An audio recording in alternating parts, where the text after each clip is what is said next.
औज़ुबिल्लाहिमिनश्शैतानिर्रजीम बिस्मिल्लाहिर्रहमानिर्रहीम। आज हम क्लास 10 का यूनिट नंबर 14 शुरू कर रहे हैं। उसका जो पहला टॉपिक है वो है इलेक्ट्रिक करंट। अच्छा बेटा, हमारा जो लास्ट चैप्टर था वो था इलेक्ट्रोस्टैटिक। वहाँ पर हम स्टैटिक करंट यानी स्टैटिक इलेक्ट्रिसिटी को पढ़ते थे। वहाँ पर साकिन चार्जेस, वो चार्जेस जो रेस्ट में होंगे, लेकिन यहाँ पर जो हमारा चैप्टर है यहाँ पर हम मोशन ऑफ चार्जेस को डिस्कस करेंगे। करंट की तारीफ आप मिडिल क्लासेस में पढ़ चुके होंगे। Rate of flow of charges through any cross sectional area. मतलब ये है कि यहाँ पर हम बेटा चार्जेस के बहाव की शरह को डिस्कस करेंगे। यानी इसके अंदर मैंने आपको चार्जेस के बहाव की शरह को डिस्कस करेंगे। सबसे पहले आपको पता होना चाहिए कि करंट जो है वो प्रोड्यूस कैसे होता है। यानी करंट जो प्रोड्यूस होता है, नंबर 1 फ्लो होगा। किस चीज़ का फ्लो होगा बेटा? Positive and negative charges. अगर पॉजिटिव चार्ज फ्लो कर रहे हो भी करंट पैदा होगा, नेगेटिव चार्ज फ्लो कर रहे हो भी करंट पैदा होगा। अगर सेम टाइम बोथ मतलब दोनों चार्ज फ्लो कर रहे हो फिर भी करंट पैदा होगा। उसके बाद बेटा मेटल्स के अंदर जो है करंट फ्लो करता है फ्री इलेक्ट्रॉन्स की वजह से। 9th के अंदर हमने पढ़ा था why metals are good conductor. उसकी रीज़न यही थी कि मेटल्स के अंदर फ्री इलेक्ट्रॉन ज़्यादा होते।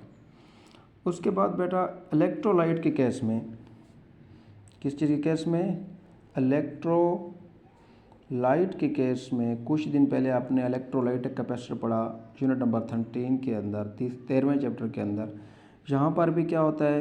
एक्वस सॉल्यूशन होता है और उस एक्वस सॉल्यूशन के अंदर क्या होता है? दोनों पॉजिटिव एंड नेगेटिव आयंस होते हैं। अब हम आते हैं इसके बेटा फार्मूले की तरफ। करंट का फार्मूला क्या है? मैंने आपको पहले भी बताया था, फिजिक्स के अंदर जहाँ रेट का जिक्र आ जाए वहाँ हम टाइम को डिवाइड करते हैं। तो हमारे पास बेटा करंट का फार्मूला है चार्ज अपॉन टाइम, और करंट का सिंबल आई, करंट की जगह पर आई, इक्वलिटी की जगह पर इक्वलिटी, चार्ज की जगह पर क्यू और टाइम की जगह पर हम टी पुट करेंगे। और आप याद करो 9th के अंदर बेस क्वांटिटीज़ थी। क्या थी? बेस क्वांटिटी 7, उनमें से इलेक्ट्रिक करंट भी था और उसके सिंबल भी पढ़े थे। वहाँ पर करंट का सिंबल आई था। और अब बारी है यूनिट की। अब बेटा करंट का यूनिट क्या होता है? एम्पेयर होता है। और ये एम्पेयर को हम कैपिटल ए के साथ ज़ाहिर करते हैं और ये बराबर भी होता है किस चीज़ के? कॉलम पर सेकंड के। वो क्यों? चार्ज का यूनिट क्या हो गया? कॉलम। टाइम का यूनिट हो गया सेकंड के।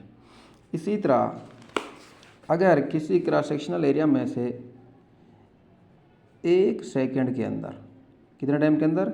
1 सेकंड के अंदर एक कॉलम क्या हो? चार्ज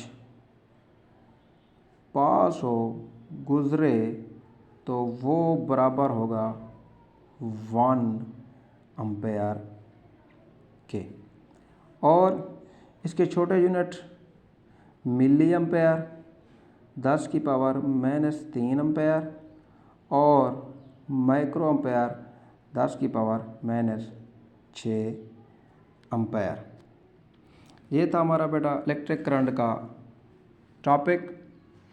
यानी यहाँ पर हम मूविंग चार्जेस को डिस्कस करेंगे।